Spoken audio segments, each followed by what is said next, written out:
승마지도자 기출문제 함께 풀기 마수학 2부 하겠습니다. 말 이동 및 보행검사에 대한 설명으로 옳은 것은 1. 말을 끄는 사람은 마체 오른쪽에 서서 왼손으로 고삐를 잡고 끈다. 2. 말이 움직이지 않을 경우 말의 얼굴을 보면서 상태를 살피고 오른쪽 왼쪽으로 한두 걸음 움직여 본다. 3. 말이 놀라는 상황을 대비하여 고삐는 항상 조이는 상태로 있어야 하고 나머지 여부는 반대 손에 접어접기 하며 접는다. 4. 회전 시 원 바깥쪽에 사람이 위치하여 말을 통제하고 보행검사하는 사람이 말의 걸음걸이를 잘 볼 수 있도록 한다. 보행검사에 대한 설명으로 옳은 거를 찾는 문제잖아요. 그래서 이거 보시면 우선적으로 말 끌 때는 말의 왼쪽에 서서 오른쪽으로 끈다 이렇게 되어 있고요. 그리고 말이 움직이지 않는다고 해서 말의 얼굴을 보면 사람이 말을 쳐다보면 말도 저를 쳐다보는데 보통 이제 보행검사나 이동하려고 가까이에 있는 경우에 그렇게 되면 이제 말이 고개를 위로 이렇게 들어서 가까이에 있는 거는 말이 고개를 들어서 볼 수밖에 없잖아요. 그렇기 때문에 그런 경우에 고개를 드는 동작 이런 것들로 해서 보행검사가 제대로 안 될 수가 있습니다. 그래서 말의 얼굴을 가급적이면 보지 않는 게 말의 얼굴은 안 봐야 되고요. 또 말이 놀라기도 하고 그렇기 때문에 말의 얼굴은 안 보는 게 맞고요. 그 다음에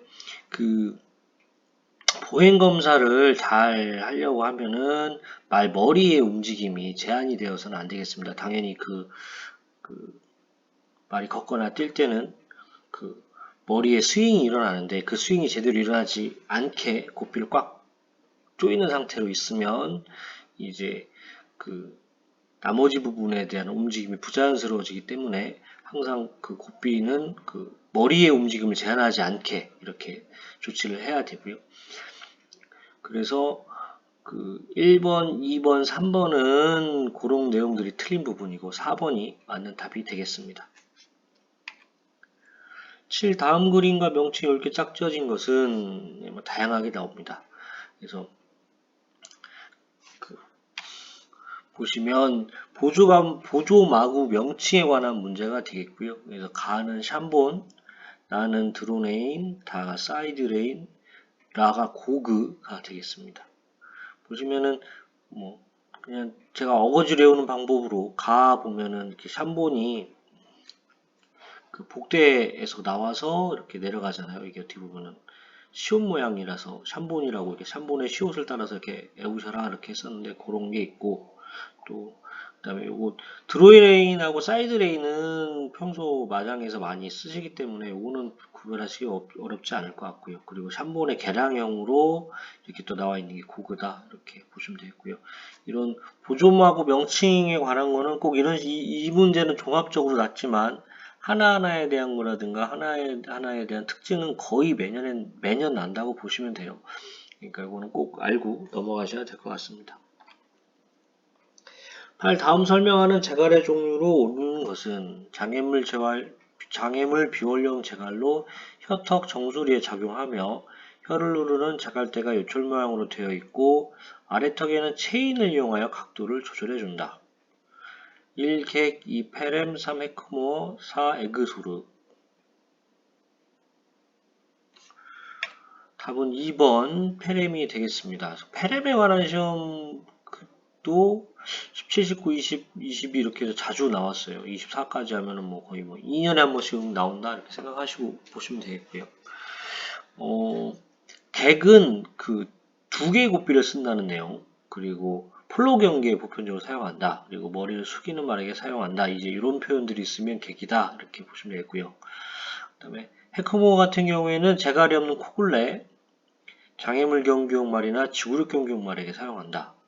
그리고 에그소르은 기존의 소르에서 마우스피스를 좀 더 두껍게 해서 풀칙, 넘어졌을 때 소르기 찔려서 입안을 아니면 혀나 이런 데 다치게 하는 풀칙 현상을 예방하기 위해서 마우스피스를 좀 더 두껍게 했다 이런 내용이 들어가 있으면 에그소르이 되겠고요.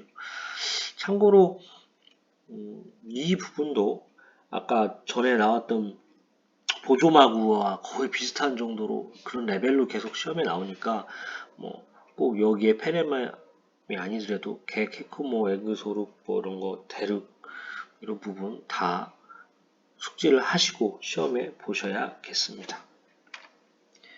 승마지도에 있어서 지도자의 올바른 역량에 대한 설명으로 옳지 않은 것은 1. 강습 목표 설정 및 강습 경험에 대한 계획과 준비를 한다.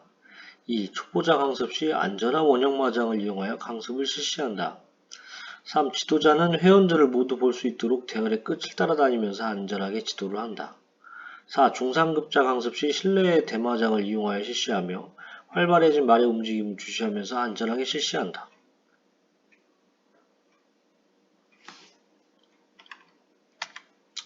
지도자의 마음가짐, 이런 역량, 태도, 이런 유사한 문제들도 은근히 시험에 자주 나온다. 이렇게 보시면 되겠고요.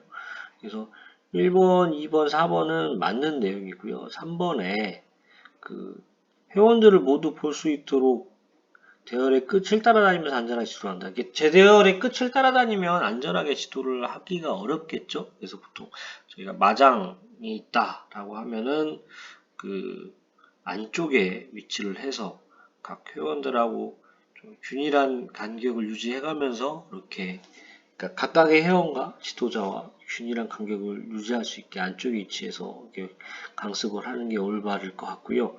가끔 산악승마나 이런 이렇게 그런 거 할 때 단체로 회원들이 이제 산악이나 이런 들판 같은데 이렇게 쭉 갈 때 있잖아요. 그럴 때는 대열의 선두나 대열의 끝에 서는 경우가 있는데 이제 그런 경우는 좀 별도의 예시로 시험에 나왔다거나 그런 경우는 없었어요. 그런 야외에서 하는 그런 승마 개념은 그런 산악승마라든가 그런 개념은 없었고 현재까지 문제는 실내에서 일반적으로 하는 강습 이런 거로 생각하시면 되기 때문에 문제를 이렇게 보시는 게 맞을 것 같다.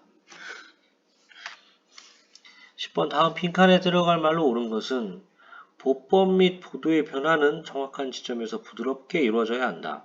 보법의 율동감 역시 새 보법으로 땡땡하는 순간까지 동작을 유지해야 하며 말의 입은 부드러우며 저항 없이 바른 모양을 유지해야 한다. 1. 정지, 2. 이행, 3. 반정지, 4. 답보 변환.